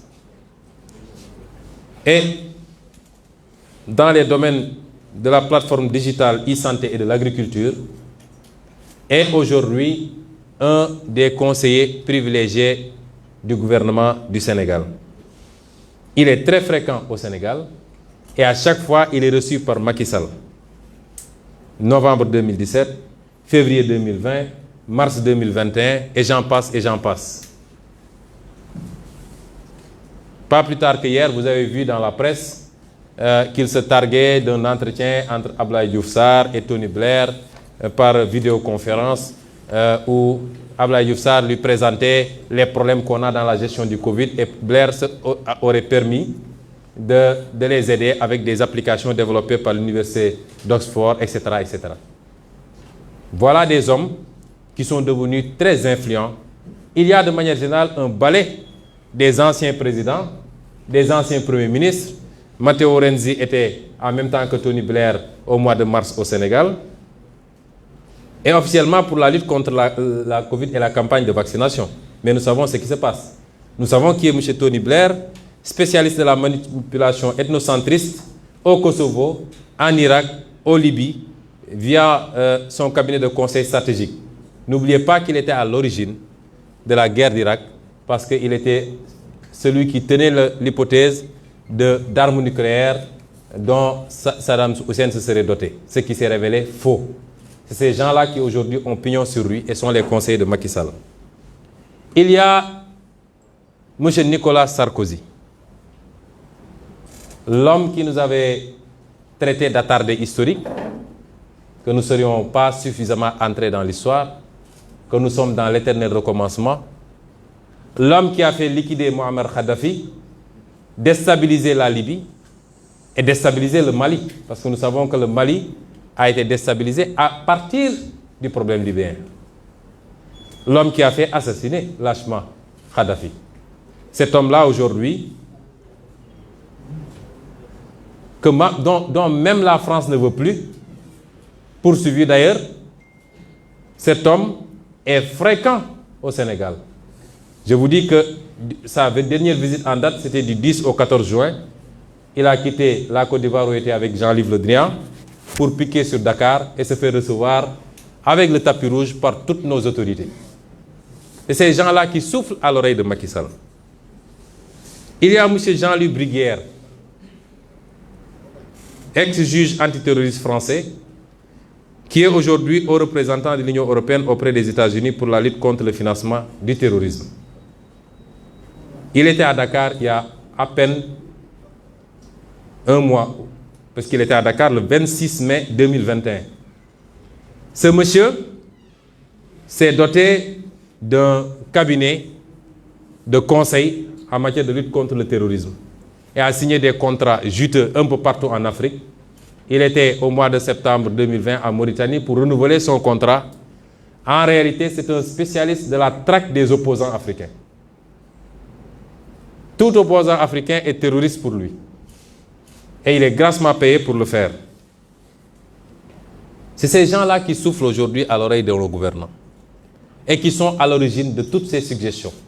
Bien évidemment, Macky Sall en profite largement pour y ajouter tout ce qu'il veut par rapport à ses cibles personnelles. Je ne parle même pas de tous ces agents de renseignement, particulièrement de la France et autres barbouzes qui pullulent dans notre pays, toujours prêts à exécuter les basses besognes comme du temps de Foccart. Parce que les méthodes sont maintenant beaucoup plus vicieuses,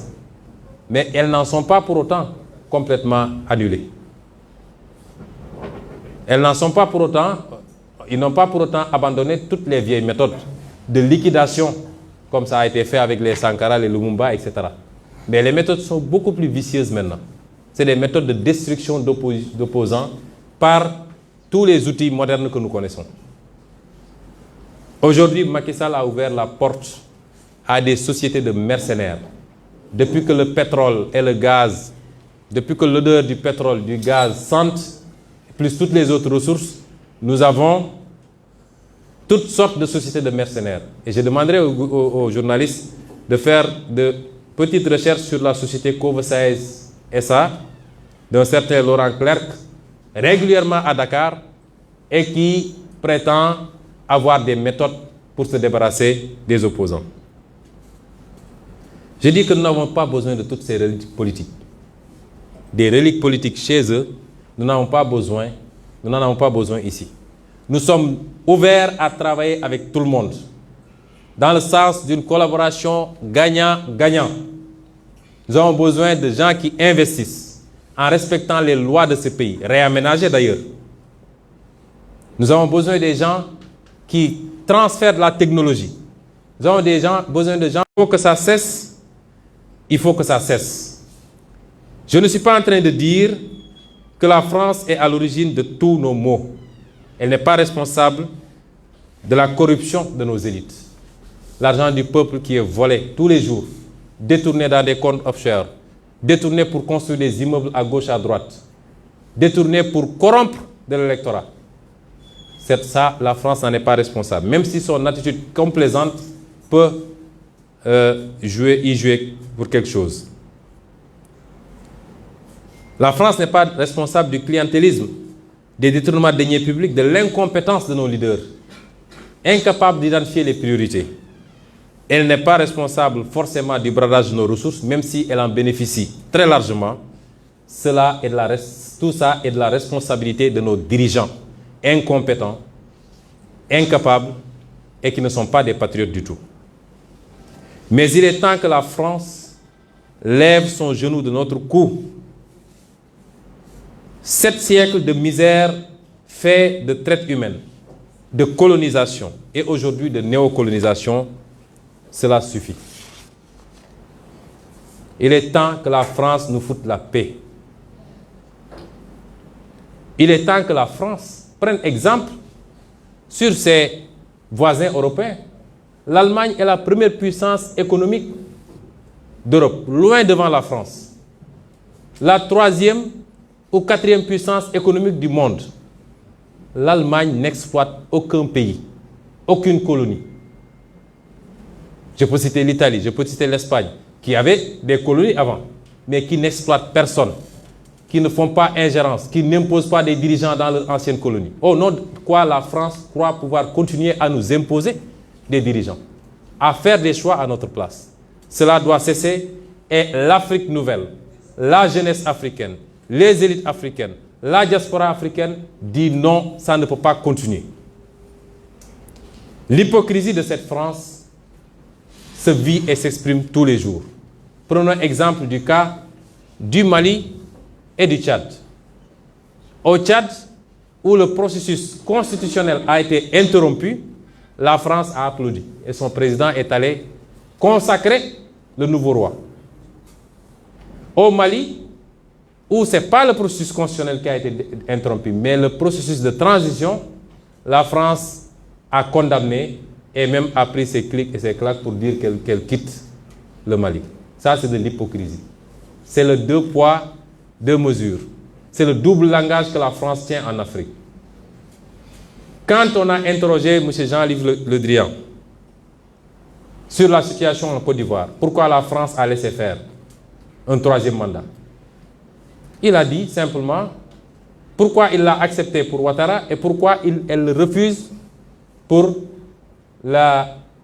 Biélorussie. Puisque la France a condamné en Biélorussie, a même poussé l'Union européenne à condamner. M. Le Drian répond en disant que c'est parce qu'en Biélorussie, il y a eu des millions de personnes qui sont sorties dans les rues et que ce n'était pas le cas en Côte d'Ivoire. Voilà comment la France traite les questions africaines. Personnellement, nous n'attendons absolument rien de la France. Nous voulons qu'elle cesse de s'ingérer dans nos affaires. Que le peuple sénégalais puisse avoir le droit de choisir librement Et non pas parce que la France a choisi un candidat, avec les méthodes qu'on connaît.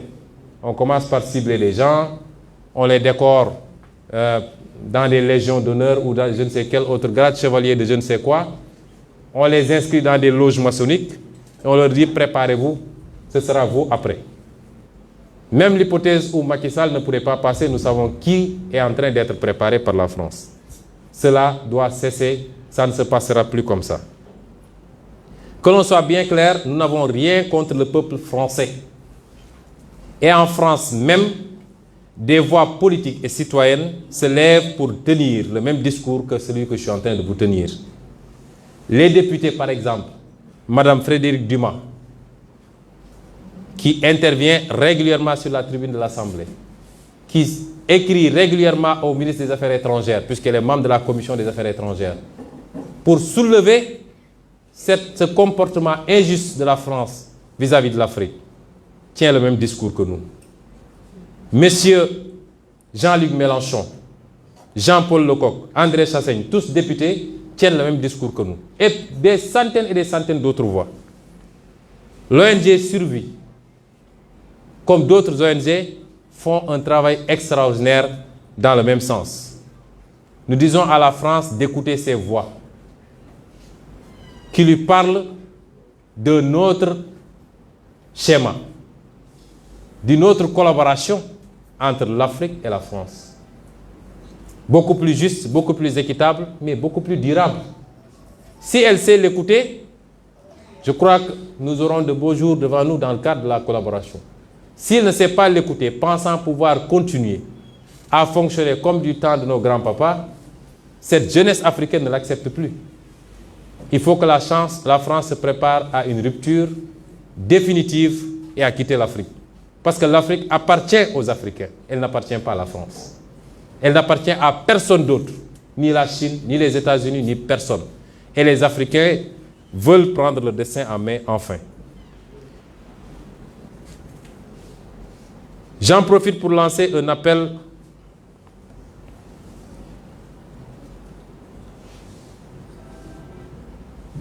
pour poser un certain nombre de questions d'ailleurs au président Macky Sall, puisqu'on nous parle de terrorisme à longueur de journée. Qu'est-il advenu des prisonniers de Guantanamo qu'il avait fait transférer au Sénégal pour une raison que personne ne connaît? Nous n'avons aucun rapport avec ces gens-là. Nous ne sommes pas mêlés ni de près ni de loin à ces questions de terrorisme. Pourquoi a-t-il fait transférer ces prisonniers et que sont devenus ces prisonniers? Que deviennent ces dizaines de criminels? Je parle de crimes de sang, qu'il fait libérer à l'occasion de chaque fête profitant des grâces présidentielles et qui seraient recyclés dans des entreprises pour préparer des attaques ou des expéditions contre les opposants à son régime. Et l'exemple de ces nervis ne rassure pas. Mais la question également qu'il faut se poser, c'est quels sont les objectifs visés par tout ça? Les objectifs visés, c'est de perpétuer un système unique, un système contre le peuple sénégalais, qui dure depuis 60 ans ou même plus, qui dure, j'allais dire même depuis l'esclavage jusqu'à la colonisation. L'objectif, c'est d'imposer un troisième mandat par tous les moyens possibles. S'il faut passer par des cadavres, il passera par des cadavres. L'objectif, c'est de museler l'opposition. Toute opposition, citoyenne comme politique. L'objectif, c'est de classer des partis politiques dans le registre de partis terroristes pour pouvoir les dissoudre et emprisonner leurs leaders. Désigner tous ceux qui se battent pour des causes considérées comme contraires aux valeurs qu'on veut nous imposer, les désigner comme des terroristes ou appartenant à des organisations terroristes. Je veux dire par là que si, par exemple, dans le cadre de la lutte contre l'homosexualité au Sénégal, des Sénégalais se constituent pour dire nous ne sommes pas d'accord, et que cela va à l'encontre de la tendance mondiale, des milliards sont injectés dans cela. Les conditionnalités maintenant pour prêter même à nos États, c'est de vérifier quel traitement ils font de ces dossiers-là et quelles mesures ils prennent pour la promotion de ces groupes. Donc tous ceux qui diront je ne suis pas contraire, qu'ils s'attendent demain qu'on les catégorise comme étant des terroristes. Tous les syndicalistes qui se lèveront pour réclamer leurs droits pourraient être taxés de terroristes. Voilà les objectifs qui sont visés. Je dirais également que l'objectif, c'est la mainmise sur nos ressources naturelles. J'ai dit tantôt que tout le gratin du milieu du pétrole et du gaz est actuellement à Dakar. De Total, de Cosmos, etc. Ils sont en conclave en train de se réunir sur la manière de se partager les ressources du pays sur le dos du peuple sénégalais. Je réitère ce que j'avais dit dans mon livre, je réitère ce que j'avais dit dans mon programme. Ils peuvent faire ce qu'ils veulent, mais les ressources naturelles du Sénégal, la terre, les ressources du sous-sol, les ressources halieutiques, les ressources naturelles, pétrole, zircon, or, toutes les ressources appartiennent exclusivement au peuple sénégalais. Et que tout ce qui sera signé contre ce peuple sera dénoncé au plus tard en 2024, renégocié pour l'intérêt exclusif du peuple sénégalais. Nous sommes ouverts, nous ne sommes pas dans une dynamique d'autarcie, nous travaillerons avec tout le monde, mais dans un cadre gagnant-gagnant. Il est temps que l'Afrique se réveille et que nos peuples puissent bénéficier de leurs ressources naturelles. Que nos peuples puissent bénéficier de leur indépendance et de leur souveraineté. Cette loi vise particulièrement notre parti, PASTEF. Particulièrement. Pourquoi? Parce que les dispositions qui portent sur le financement sont orientées vers PASTEF. PASTEF est le seul parti qui, ouvertement, peut-être que d'autres le font, sans que ce soit aussi médiatisé, mais c'est parce qu'on est transparent qu'on médiatise. Si on avait quelque chose à cacher, nous n'aurions pas fait des levées de fonds ouvertes à tous les publics, ouvertes même aux médias. Nous n'aurions pas fait. Mais l'objectif, c'est quoi? C'est de pouvoir classer des organisations politiques comme organisations politiques terroristes et interrompre tout processus de financement participatif par les Sénégalais, incriminer toute personne qui verserait 1 centime à ce parti. Nous disons que cela ne passera pas. Et j'en profite pour lancer d'ailleurs la seconde phase de notre Nemmekou Tour. Dans les tout prochains jours,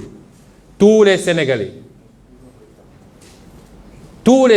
je dis tous les Sénégalais, nous ne prendrons jamais un centime d'un étranger, ça ne nous intéresse pas. Il n'y a aucun lobby derrière nous. Il n'y a aucun intérêt occulte derrière nous. Mais tout Sénégalais, où qu'il se situe dans le monde, tout Sénégalais qui a quelque chose à donner, nous sommes ouverts à collecter parce que ce projet est un projet du Sénégal. Pour le Sénégal, par les Sénégalais, il doit être financé par les Sénégalais. Eux, ils pillent les ressources de l'État pour aller faire leur campagne. Avec quoi Macky Sall est en train de faire ses tournées politiques actuellement? Avec les véhicules de l'État, le carburant de l'État, l'argent de l'État. Et nous, on ne compte que sur nos compatriotes qui croient à ce projet-là et on nous dit, vous ne le ferez pas dans ce pays-là. Nous lançons un appel à tous les Sénégalais et nous les attendons. Parce que le poussin qu'il a placé au ministère de l'Intérieur et qui s'est permis de nous menacer la dernière fois, quand il s'est agi de faire des levées de fonds, menacé par cette dissolution, nous l'attendons de pied ferme. Mais nous lançons un appel aux Sénégalais, menuisiers, mécaniciens, marailleurs, chauffeurs de taxi, tous ceux qui croient à ce que nous faisons, immigrés, celui qui a 500 francs, celui qui a 1 million, celui qui a 100 millions, nous sommes ouverts à collecter ces fonds-là pour les destiner exclusivement à mener ce projet qui nous est cher, qui est cher à ce pays, qui est cher à l'Afrique à son terme. Et je dis que c'est comme ça que ça se passe dans tout le monde. Dans toutes les démocraties sérieuses, c'est les militants et les militantes. C'est les sympathisants et les sympathisants qui financent l'action politique. L'Américain qui vit à Paris est libre de cotiser pour le Parti démocrate, dès lors qu'il est américain et de nationalité américaine. Personne ne pourra nous empêcher de faire appel aux Sénégalais. Le dernier point, c'est comment il compte matérialiser maintenant cette loi? Cela est important, j'attire l'attention des Sénégalais. Depuis des mois, ils sont en train de préparer les Sénégalais à des actes terroristes. Je veux dire aux Sénégalais que tout acte terroriste qui serait commis sur le territoire national serait l'œuvre exclusive du moins de Macky Sall et son groupe. Et je vais dire pourquoi. Ils sont les seuls à avoir les moyens de le faire aujourd'hui. Mais les actes qu'ils posent montrent que c'est ce qu'ils préparent. Ils ont d'abord commencé à parler de terrorisme, ils se sont acharnés sur des imams. L'imam Alioune Ndao en a fait les frais. Torturé pendant des mois pour aboutir à rien. Le jeune Sayer Kébé, pour un petit post Facebook de rien du tout. Et tellement, il y a un tel acharnement du procureur sur ce jeune que d'après les nouvelles qu'on m'a données, il aurait même des problèmes psychologiques. Un jeune qui a repris ses cours tranquillement, qu'on poursuit en appel. On s'acharne parce qu'on veut coûte que coûte faire croire aux Sénégalais qu'il y a des terroristes derrière chaque quartier. Il y a les éléments de langage qu'ils utilisent dans les médias mainstream. Il y a les déclarations du ministre de l'Intérieur lors des événements du mois de mars. Il avait dit, d'ailleurs lui c'est l'homme de l'opération Pinet-Laprade. Nos amis journalistes, quand vous le rencontrerez, demandez-lui c'est quoi l'opération Pinet-Laprade. Même pour comploter contre les opposants, il faut des noms de code français. Vous avez entendu toutes ces déclarations disant que les Sénégalais qui manifestaient, c'était des terroristes. Vous avez entendu les déclarations du ministre des Affaires étrangères, qui semble avoir complètement perdu la boussole, la pauvre dame, sur France 24, qui chantonnait la même chose. Vous avez entendu les déclarations du ministre de la Justice. Lui, c'est la calamité. C'est une catastrophe ambiante. Et vous avez entendu ces déclarations. D'abord, dans une télé, allant jusqu'à accuser même les lutteurs qui sont des professionnels qui gagnent leur vie à la sueur de leur front. Mais vous l'avez entendu au Fouta, terroriser les populations du Fouta en leur disant qu'ils sont là, ils vont venir, ils vont vous égorger, ils vont éventrer les femmes enceintes. Après, on se dit, est-ce qu'on est dans le même Sénégal? Mais tout ça, c'est calé dans un agenda. C'est d'abord préparer les gens avec un discours avant de poser des actes et de pouvoir en tirer des conséquences. Vous avez vu des Sénégalais sur la tribune de l'Assemblée ou sur des plateaux de télévision dire qu'eux, ils ont connaissance de l'existence de terroristes. Ils savent même où ils sont. Dire qu'il y aura des attaques sur des lieux très précis. Dans quel pays du monde quelqu'un dirait ça, le procureur ne réagit pas? Dans quel pays du monde? Ousmane Sonko aurait dit cela. Dans les secondes qui suivent, c'est un détachement du GIGN qui viendrait le cueillir. Mani militari. Avec monote, cagoule, tout ce qu'il faut. Et ces gens-là sont en train de déambuler tranquillement. Donc, le jour où il y aura des attaques terroristes, je le dis aux autorités religieuses, je le dis à tous les Sénégalais, sachez que ça vient d'eux avec la complicité du procureur de la République, qui s'acharne sur Sayer Kébé, qui s'est acharné sur Imam Alioune Ndao, mais qui laisse des gens déclarer avoir connaissance de terroristes, les avoir localisés, mais ils ne convoquent même pas ces gens-là. Parce que c'est dans leur complot, c'est dans leur plan. C'est des techniques qui sont utilisées pour choquer les populations, pour les choquer. Mais l'autre technique, c'est de créer la division entre les communautés. Et c'est pourquoi ils parlent de mausolée, de ceci, etc. Pour dire à telle communauté, faites attention à telle autre communauté, c'est eux qui veulent s'en prendre à vous. C'est des méthodes que nous connaissons très bien et qui leur sont enseignées par des services de renseignement étrangers. Et donc, subitement, le Sénégal est devenu un pays confronté au terrorisme. Nous rencontrons tous les jours des terroristes en marchant dans la rue. Chacun en a chez lui peut-être. Au point de justifier une loi aussi liberticide prise par Macky Sall. Une certaine presse même se spécialise maintenant sur la question du terrorisme, de la défense, et tente de faire des rapprochements extrêmement hasardeux du moins. Et avec tout ça, malgré tout ce qu'on a dit, jusqu'à présent, on ne nous a pas identifié les terroristes, les groupes occultes. je dis que c'est des mensonges. Il n'y a pas de menace terroriste parce que la gendarmerie et l'armée l'ont dit le 4 avril en disant que tout ce qu'ils disent raconte leur vie. Et on ne peut pas avoir plus fiable comme information. Parce que c'est ces gens-là qui gèrent notre sécurité.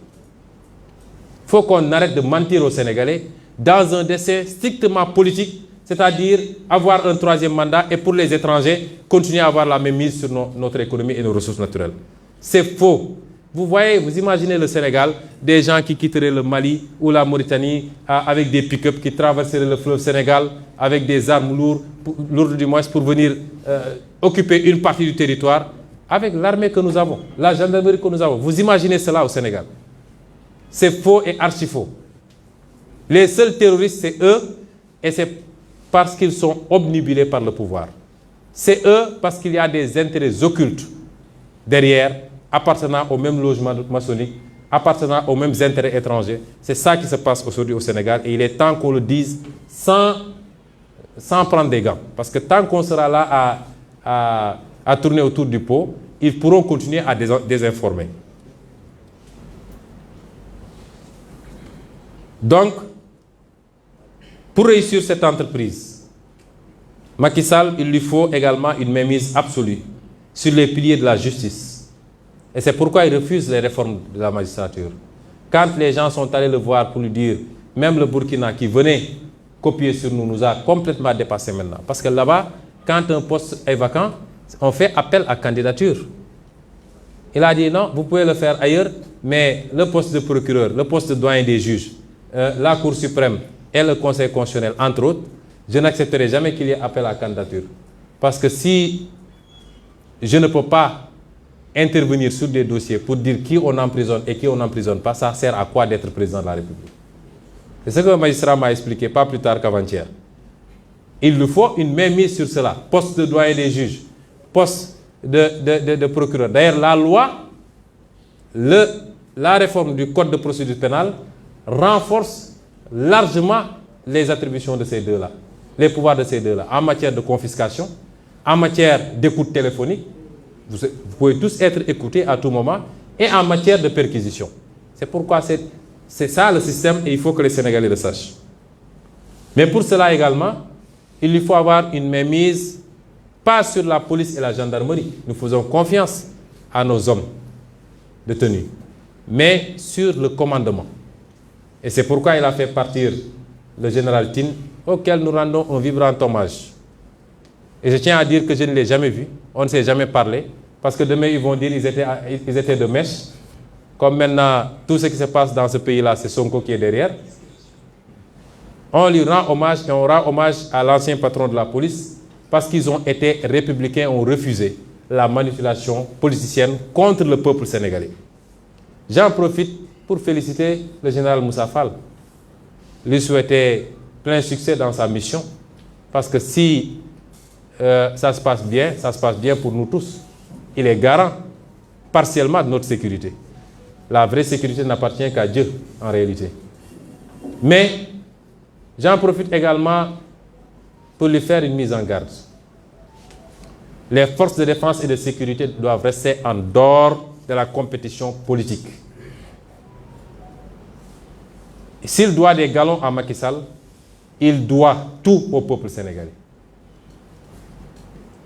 Qu'il a vu naître, qu'il a formé, qui lui a offert l'accès à l'école publique, qui lui a permis d'être ce qu'il est comme gendarme, qu'il a rémunéré, donc qu'il sache qu'il ne sert pas un homme et sa famille, qu'il ne sert pas un homme et son parti, il sert le peuple sénégalais. S'il s'est engagé à livrer des leaders politiques à Macky Sall, qu'il revienne en arrière parce que ce n'est pas ça qu'on attend de lui. Mais mieux encore, je lui dirais que à chaque fois qu'un peuple s'est soulevé pour dire non à un dirigeant, ça veut dire que le dirigeant a tort. Et une bonne armée, une bonne gendarmerie, une bonne police, dans ces situations, doit s'aligner systématiquement derrière son peuple et non pas tirer sur le peuple. Aux forces de défense et de sécurité, je dis n'acceptez jamais qu'on vous fasse massacrer votre peuple. Personne n'en vaut la peine, et surtout pas Macky Sall. Restez en dehors des contingences politiques. continuer à être les professionnels que nous connaissons, continuer à assurer notre sécurité à tous, autant celle de Macky Sall que celle de Ousmane Sonko, que celle du laveur de véhicules qui est là, devant la porte. Ils sont tous des citoyens sénégalais. Mais rester à équidistance dans le jeu politique. Chers amis, le Sénégal ne doit pas être le nouveau terrain de jeu de l'Occident, après l'échec de la lutte contre le terrorisme au Mali, au Burkina et au Niger. Nous sommes à un tournant décisif pour notre continent et notre génération a une responsabilité immense. Il s'agit de grands enjeux mondiaux. Nous sommes actuellement dans la cour des grands et chacune d'entre nous doit s'élever au niveau de ces enjeux. Ne perdez plus de temps dans des débats inutiles sur les réseaux sociaux. Tel a dit ceci à tel, tel a insulté tel a... Ce n'est pas ça les enjeux. Ne vous laissez pas distraire. Ce n'est pas ça les enjeux aujourd'hui. Il nous faut être grands pour faire face à de grands enjeux. Nous ne devons pas manquer ce rendez-vous, mais cela suppose que chacun et chacune d'entre nous s'élève à la hauteur de ces enjeux. Les Européens ont compris depuis longtemps, ont fait leur choix, ont tracé leur voie et ont dirigé le monde. D'autres ont compris. L'Amérique, qui est aujourd'hui la première puissance mondiale jusqu'à preuve du contraire, a été colonisée. Elle est indépendante depuis à peine 200 ans. Et cette Amérique-là a compris. La Chine a compris et a fini de rattraper son retard. Est devenue quasiment la première puissance économique du monde et en phase de rattraper son retard militaire. L'Inde. Dans tous les continents, les gens ont compris, sauf sur le continent africain. Cela ne peut pas continuer. Ce 21e siècle doit être africain, je l'ai dit et redit. Mais ça suppose que nous soyons à la hauteur des enjeux. Mais ça suppose aussi que nous ouvrions les yeux et que nous soyons prêts pour une longue et difficile bataille. Car nous avons affaire à des gens sans foi ni loi, omnibulés par le pouvoir et l'argent, et appartenant tous aux mêmes super loges. Je demande aux militants, aux militantes, aux sympathisants, aux sympathisantes et à tous les Sénégalais, ne vous laissez pas divertir par leur stratégie de diversion et concentrez-vous sur les vraies batailles. Nous n'avons rien à faire dans les visites de Macky Sall. Laissez-le parader si ça le rassure. Concentrez-vous sur les vraies batailles. Et les vraies batailles, c'est premièrement, nous n'accepterons plus dans ce pays qu'on se serve de complot, qu'on se serve de lois iniques, qu'on instrumentalise la justice, les forces de l'ordre pour éliminer des adversaires politiques. Ça, c'est une grande bataille. La seconde bataille, c'est qu'il n'est absolument pas question que Macky Sall fasse un troisième mandat dans ce pays. Je veux que tous nous concentrions nos efforts, nos priorités à ces combats-là, parce qu'ils vont allumer des contre-feux tous les jours. Ils vont lever de faux lièvres tous les jours pour qu'on disperse nos forces à discuter du sexe des anges. Il faut aujourd'hui qu'on se recentre, qu'on se concentre, parce que l'heure est grave, mais la victoire n'a jamais été autant apportée et nous allons la remporter, s'il plaît à Dieu. Je vous remercie.